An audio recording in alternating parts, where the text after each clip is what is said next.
interested, please take a seat in the area for the press conference.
Welcome to our final athlete press conference of the Audi FIS Ski World Cup Finals Andorra 2023. We are now joined by the slalom, giant slalom, and overall World Cup winner, Michaela Schifrin of the United States. And she is out of breath. Have some water, please. Hey, anybody get anything stronger than that? Ha ha ha ha. Just kidding. We're racing tomorrow. So Michaela, we're looking at this beautiful slalom globe. The last time you held one of these in your hand was in 2019 here in Andorra. You won the overall last season without taking any individual discipline title. Is it like having reunited with an old friend to have both slalom and GS again? Yeah, it's pretty special. I mean, after last season, I really felt like it. I didn't feel like I could get to a level with my skiing again where I was actually contending for the slalom globe. And GS, I actually had a little bit more hope for, but then at the beginning of this season, I kind of counted myself out. So now to be here with both slalom and GS secured, of course, the overall, 87 aside, my big goal this season was the overall globe, and then my second goal was kind of the individual titles, and it's pretty incredible. I feel like my highest level of skiing has been higher than the previous couple seasons, maybe more higher than my whole career. My average level of skiing has been also higher than the previous seasons, and my lowest level of skiing has also been higher. So it's like raising the bar on all levels, and that's something I'm proud of, and I'm very thankful for the team around me, my coaches, everybody who I've worked with for my entire career, and especially these last couple seasons, to help get me to this level.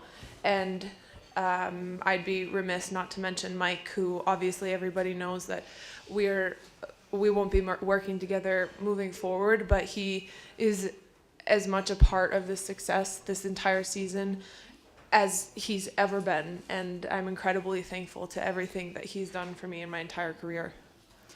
You talked a little bit about self-doubt. I think most members of the media think of you as being full of confidence. So how much does that self-doubt actually drive you to be as successful as you are?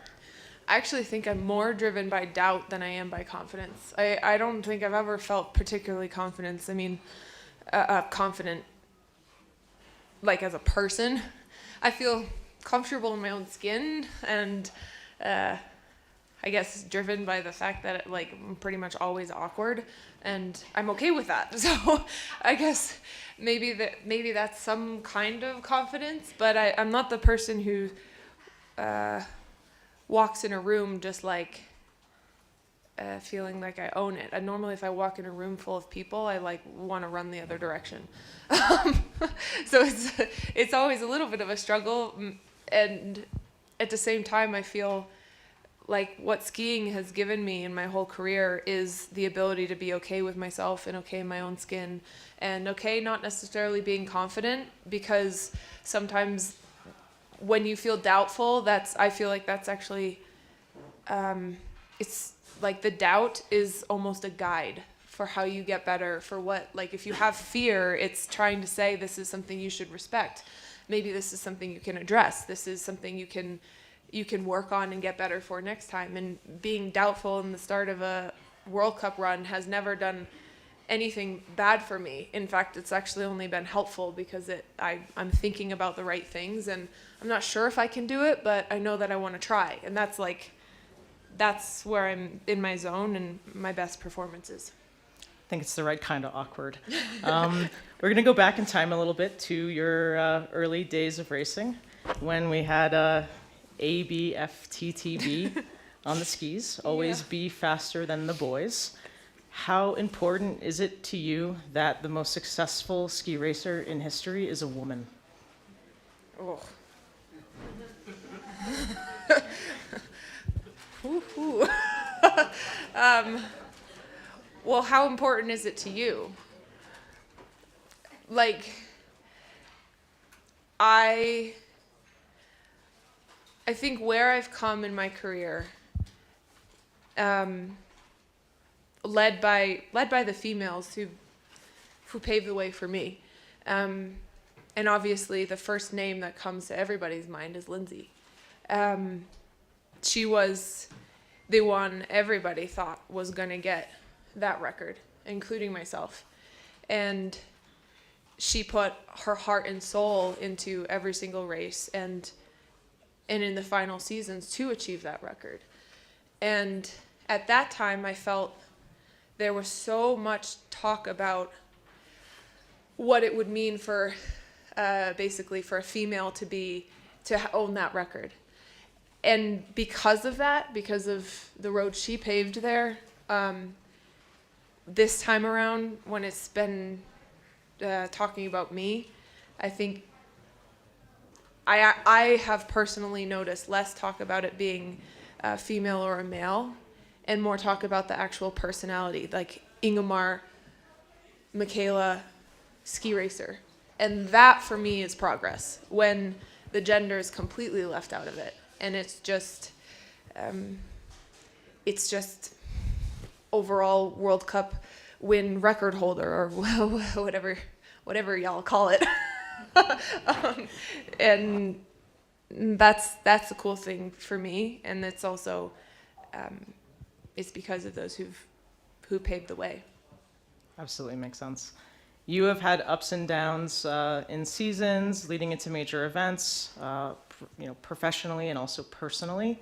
But this year, approaching so many records, we don't need to go through them, right? But 3 World Championship medals, that big number 87, you seem to have just danced right through them. What was different about this season? I feel like the last couple seasons, well, there's been a couple things. I mean, after my dad, I went through this whole, I'm still going through it. I don't think the journey ever ends there. But I had a lot of problems with my memory not this season so much, but last season and the season before that. I couldn't remember courses. And when I was kind of going through this, I felt like I couldn't keep mental energy for the second runs. And a lot of people were saying, like, what's wrong with her? She's choking on all of her second runs. And I was like, I know, I don't understand what's wrong with me. I feel like I can't remember anything. I lose all of my energy and motivation. If I have a good first run, the chances are I'm going to completely lose it on the second run. And that's how it felt. And it was pretty discouraging. And I didn't understand it until I started working with a psychologist over this summer that was a little bit like less focused on sports psychology and more focused on like psychology and a little bit more like grief counseling style, explaining what was actually going on in my brain, like chemical changes in the brain because of trauma, and not just grief, but actually the experience, that the traumatic experience itself of like knowing what happened to my dad seeing him in the hospital, touching him after he was dead. Those are things that you can't get out of your head. And it had an impact. Clearly it still does. But over the last 2 seasons, and then when we got to Levy this year, it was like some kind of weird aha moment where I realized after the first run inspection, I didn't take that long to inspect, and I remembered the whole course. And I wasn't like, I was focusing on the right parts of the course, and it was like, oh my gosh, I was like coming out of a cloud that I had been in for over 2 years, and it's not perfect every single day for sure, but that was one thing that kind of changed a bit for me this season. And once I felt every single race, I'm kind of second guessing it, like, is my memory still going to be there? My mental energy, like the ability to focus for 2 runs and for the entire race, is that still there? And for the most part, it has been. And it's not like better, it's not over, I'm not recovered or healed, or I don't know. It's just, that's one thing that's been incredibly helpful for my ski racing career. And it's allowed me to ski more free. And then the other piece of this whole puzzle, is like, especially after last season and everything that's happened in the last several years, just I have a far greater understanding of life and how, even though, okay, we look at my season and results-wise, it seems like things pretty much go my way most of the time.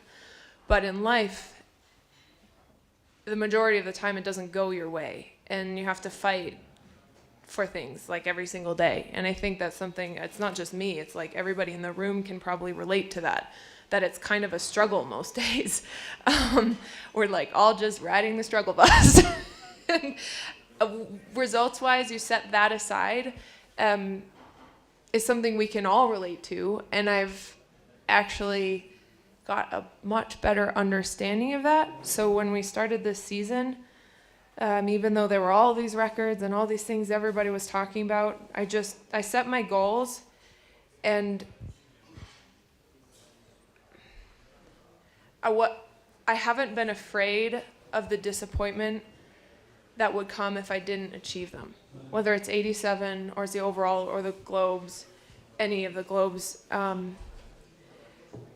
you're gonna have disappointing days. And I know it's gonna happen. I don't want it to happen. It's not comfortable, but I'm not afraid of it anymore. Thank you for sharing that deeply personal and insightful reflection. That took a long time, I'm sorry. No, I think people are appreciative that you really worked through the whole thing. This is only fair because I asked Alex the same question about how he reflected on your season. No pressure, but only glowing things came out of his mouth. But what would you say about Alex's season? Oh my gosh. There's points like, obviously we're dating and it's really cute and we're mostly just goofy together. But there's moments every single time he races pretty much where I think, like, holy crap, he's like just total, I don't know, starstruck, I guess. And it's literally every single time he races, including today, like watching him ski and perform in every circumstance is pretty mind-boggling to me, and it's also extremely motivating. And I would think that even if we weren't dating, I'd be watching him like above anyone else. I love his style of skiing. I love his motivation and his personality, clearly. So it's pretty special to be able to share these moments with him and races with him, whether we're together or in different parts of the continent. It's really special to share that with him on a more personal level, and also just as like one of his really, really big fans, which is kind of funny. It's convenient because he said that you were his idol. So I think that's going to work out okay for now. You seem to really be enjoying yourself in Andorra. What are your thoughts about the organizing committee here hosting more frequently and even a World Championships? I mean, my experience with the organizing committee here is just, it's been unbelievable. And it's the same 4 years ago when we were here. It's been, I mean, it's a lot of work to host World Cup races, and especially a finals event where we're doing men's and women's races in the same day, and the amount of logistical planning and everything that needs to go into it. So I think that they have the capability to host a very incredible World Championships. And I also think that like the feedback we can give as athletes and staff and all together with the entire World Cup can only help for the potential for that event to be even more special. I think that's an important message for them to hear. We'd love to open it up to questions from the media.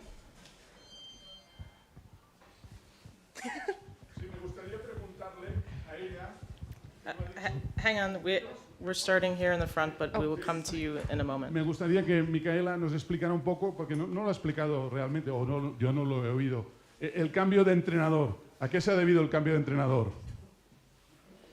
Do we have a translator? Yeah, can someone... Oh, okay.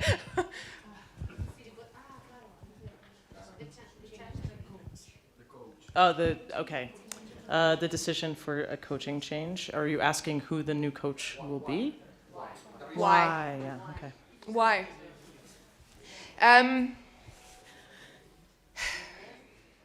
Actually, I mean, goes in line what I was saying before, that the last seasons have been difficult on many different levels, but working with Mike over the last 7 years, I really couldn't see myself ever working with another coach as my head coach. And it's hugely because of what he's given me and how he's helped me through, of course, great times in my career, but also the most challenging times in my life that got me to the point this season where I could even imagine it. And I wasn't looking, but the circumstances came together that Karen would be an option. And I think she's the only person that I actually would have considered. So it wasn't really a decision that I needed to change. It was more an opportunity to work with a coach that I know and I respect and is a female. And that was, it's one of the things that I would like to personally highlight more on my staff for maybe the final years, how many I do in my career. That was important to me, but it was never ever a plan to change from Mike. It's just the necessary evil that has to happen because I wanted to take that opportunity. And unfortunately, I still have a really hard time imagining going through a season without Mike being there leading the charge. But I think there's a lot of positive that will come from this shift. And yeah, that's basically it. That's it. I have a question in the front. Hi, for Hablamos de Ski Spain, congratulations for the season. You have already shown that you're the best skier in the world, but inside that skier there is a person, as you have shown us. How do you manage the pressure of the record, of the winning, and also the bad moments like the Olympic Games or all the pressure that you have? How do you manage? It's been important to like basically decide what's important to me and what's important to the people closest to me. I mean, it's not the easiest thing to do, especially with social media. You can see so many comments and everybody. I mean, there's always going to be somebody's opinion that's negative, and I definitely take that to heart. But over the years, I've tried to focus more on the closest people around me, my closest, my family, my closest, basically my best friend, and the team that I work with, and taking their opinions into account and my own what's important to me. And then, you know, when we discuss records and everything, it's like I didn't set out to win 87 races in my career. I've always dreamed about the Globes, and that's been a motivating factor for me for my entire career. And even though I received this one today, I still have the motivation to fight for it again next year. So that motivation doesn't really go away. And I guess like the pressure, some days you feel like you can carry the weight of it, and some days you don't. And there's a lot of other factors that go into it with ski racing as well. I mean, there's just on any given day, like look outside right now. I mean, it's snowing, and then it gets hot, and then it's cloudy, and then it's sunny, and then it snows again. I mean, that's a variable that almost no other sport that exists has to deal with. How much that impacts your ability to win races and things like that. So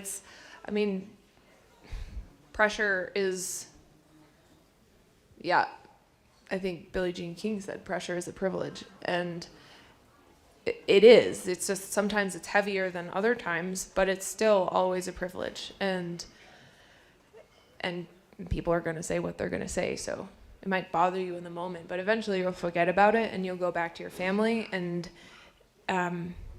if you stay kind and you just try to keep working hard, they're probably going to be proud of you, and that ends up being the only thing you really care about. Thanks. Brian. Michaela, congrats yet again. Thank you. Many times. How would you compare this season, with the records, obviously the World Championship medals, compared to the 2019 season and the 17 victories, also World Champs medals? Do you think this season's better, more satisfying?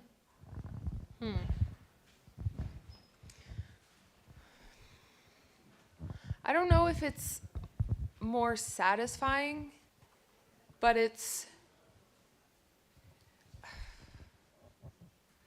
I mean, yeah, I see the similarities.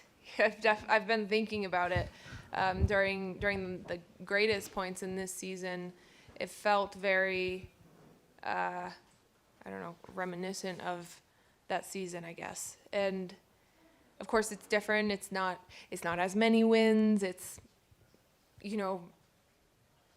not the same color of medals and things like that. But the records that were on the line and consistent performances throughout the season, that's been very similar. And I guess it's not more or less satisfying. It's just very, it's hard to explain, but it's mind-boggling to me to be in a position again where I got to feel that kind of momentum through a season. Because after that season, I was like, this is never going to happen again. And my best days of my career are really behind me, which it was kind of sad to feel that at this point 4 years ago. And this season, if anything, it just proved that, take like 17 wins aside or the records or all of those things, it's still possible to feel that kind of momentum. And even with the level of competition, like, I can be proud of that. Out of respect for Michaela's time, she is racing tomorrow, so we're going to say thank you, guys. Thank you, Michaela. Thank you. Congratulations on everything, and thanks for taking the time to talk with the media. Thank you all. Bye. Oops.